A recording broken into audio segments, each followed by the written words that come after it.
Welcome to My Long Island TV. From Manhasset to Montauk, we have traveled our communities to bring you the following events. I'm your host, Waldo Cabrera. My Long Island TV starts now.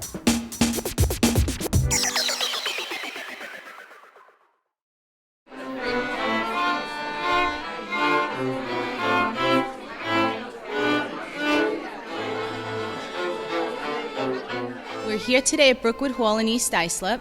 We have Frank Szemko and Gladys. They are two individuals that were children growing up here at the orphanage, because at one time Brookwood Hall was an orphanage. And they came and they spoke today, describing their experience growing up here as a child.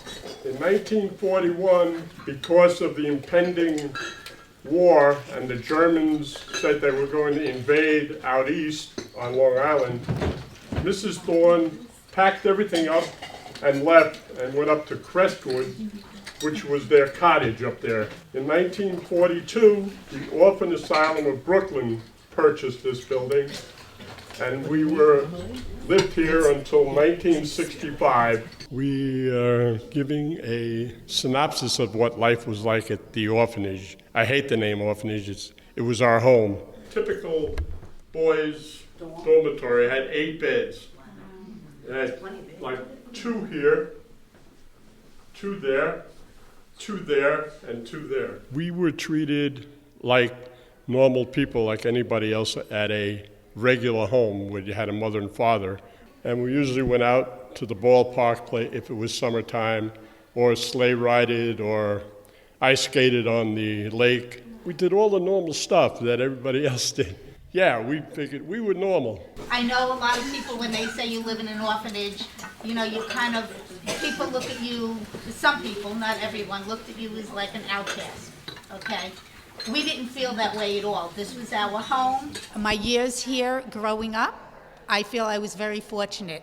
And I was probably, in some cases, more fortunate than other children who didn't live here. As I look around the grounds, I could still remember playing on the swings and, being on the ice, doing ice skating. You didn't swim in the lake. You weren't allowed to do that, and you weren't supposed to fish. But we had rowboats, so we were allowed to go out in the summer and do rowboating.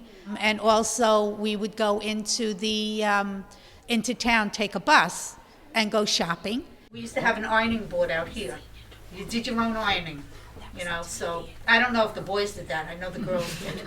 I had the girls section with the dormitories and, the rooms and explaining that. Like we had the division with the juniors and the intermediate and the senior girls. Downstairs, the room that we actually had the tea in is where that was called Mason Hall, where we had all our dances and our, a social life, where we went to play music and there was a pool table in there and played pool. We had it all. About 8 or 10 years ago, somebody visited. His name was Wayne Higgins. He visited Brookwood Hall, saw my name in the guest book. We decided that somebody should categorize this or catalog this place. We wrote to as many of the kids or the alumni that we knew, and we got many pictures. Also through Ray Limbo, who's the archivist, he had some pictures of Brookwood Hall back when. Rather than me go through a lot of things, let's ask. I'm sure you're curious about something. I will always be involved as long as as I said, I'm going to be 80 years old. As you get older, really, what else do you have but your memories? And this is a great way to take your memories and bring them forward.